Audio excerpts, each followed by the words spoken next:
உங்கள் பிரார்த்தனைகள் வானத்திற்கும் பூமிக்கும் இடையில் நிறுத்தப்பட்டால் என்ன செய்வீர்கள்? அல்லாஹ்வை நேரடியாகச் சென்றடைய ஒரு ரகசிய திறவுகோல் இருக்கிறது. அதுதான் ஸலவாத். பார்க்கப்போனால் மிகச் சிறிய வார்த்தை, ஆனால் பிரபஞ்சத்தையே அசைக்கும் சக்தி அதற்குள் அடங்கியுள்ளது. இது எப்படி சாத்தியம்? வாருங்கள் விரிவாகப் பார்ப்போம். ஸலவாத் என்பது நபி ஸல்லல்லாஹு அலைஹி வஸல்லம் அவர்கள் மீது அல்லாஹ் பொழியும் கருணை மற்றும் நாம் அவர் மீது காட்டும் அன்பின் வெளிப்பாடு.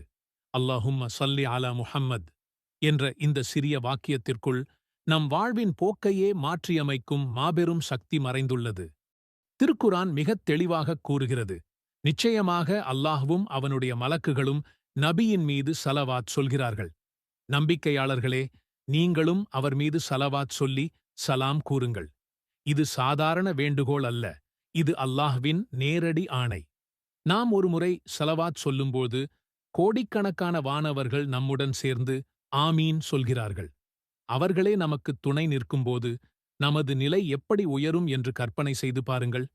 நபி ஸல்லல்லாஹு அலைஹி வஸல்லம் அவர்கள் கூறினார்கள், யார் என் மீது ஒருமுறை ஸலவாத் சொல்கிறாரோ அவருக்கு அல்லாஹ் 10 நன்மைகளை எழுதுகிறான், 10 பாவங்களை மன்னிக்கிறான், 10 அந்தஸ்துகளை உயர்த்துகிறான், மேலும் அவருக்காக 10 ஸலவாத் திரும்பச் சொல்கிறான்.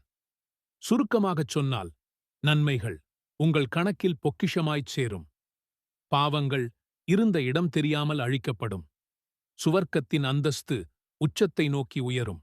இப்னு மஸ்ஊத் அவர்கள் கூறினார்கள், உங்கள் துஆவிற்கு முன்னும் பின்னும் ஸலவாத்தைக் கொண்டு அலங்கரியுங்கள், அப்போது அது ஏற்றுக்கொள்ளப்படும்.